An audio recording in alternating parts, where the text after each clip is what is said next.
How's it going, guys? In this video, we're going to make a really cool special custom Stormtrooper for Pride Month this month, and then take a really awesome shot with it later on. So, yeah.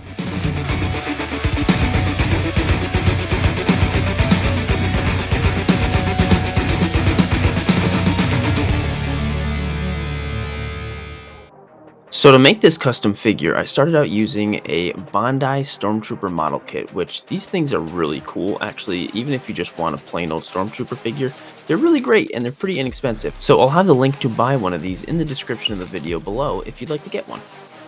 So I started just piecing this guy together like normal, but my plan is to paint all of the white. So I really only started putting together the major pieces, and any black pieces, joints in between, knees, elbows, stuff like that, I kept completely separated. So what I could do is paint just the white armor pieces later and keep all of the black under armor pieces the way they were. So the first step with painting the figure is giving all of the armor pieces a nice coat of white primer, because the paints I'm planning on using might not stick so well to the shiny white plastic. So this is going to help give us a nice base to paint over. And propping up the pieces on a nice little wooden stick like this makes life so easy. So now for the colors, and all of these paints I'm using are super cheap acrylic paints from Walmart. They're each like $1 a piece, but they're great and they work really well for customization. So that's what I'm using, and I painted each separate piece the right color depending on the rainbow and the order of the colors, stuff like that. And it's always very important to put a nice clear coat finish over all of your painted pieces afterwards, so then nothing's scraping off or anything like that. So I'm using this nice matte finish like I always do for all my troopers. And here he is. He looks like the rainbow. He's looking pretty good. But if you look closely, there's a lot of detail on his face and stuff like that that's very bland. So I think I'm going to go over it with some silver paint or something just to make those details pop. And yes, Toxin, I know I'll put another clear coat after I put in the details. Don't you worry. Okay, well, here he is. Final product.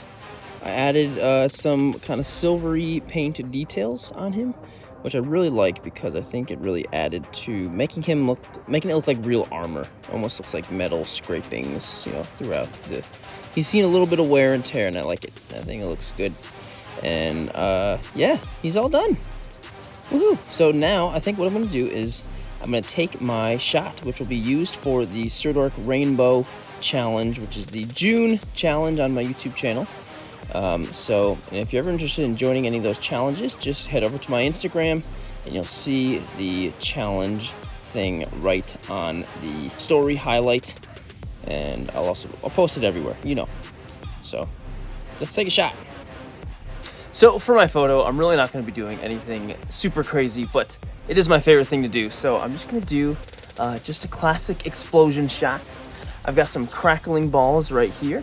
And I've got my trooper in just a cool looking pose, just kind of, he's just happy, celebrating. And I got some water on the ground underneath him, which is gonna be cool. Make some really cool reflections on the surface. And I'm gonna make sure I get some great lighting here with my LumeCube Panel Pro. If you wanna know how I do any of these explosion shots and editing, make sure to check out my explosion tutorial also. So yeah, let's just take this shot and see what we can get.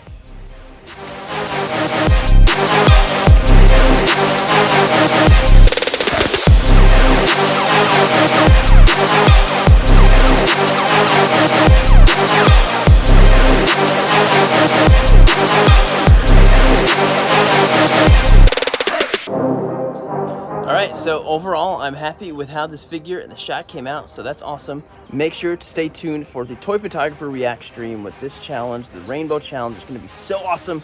Make sure to check out all the dates and information to get on the stream and to watch will be in the description below of the video. So, yeah, see you then.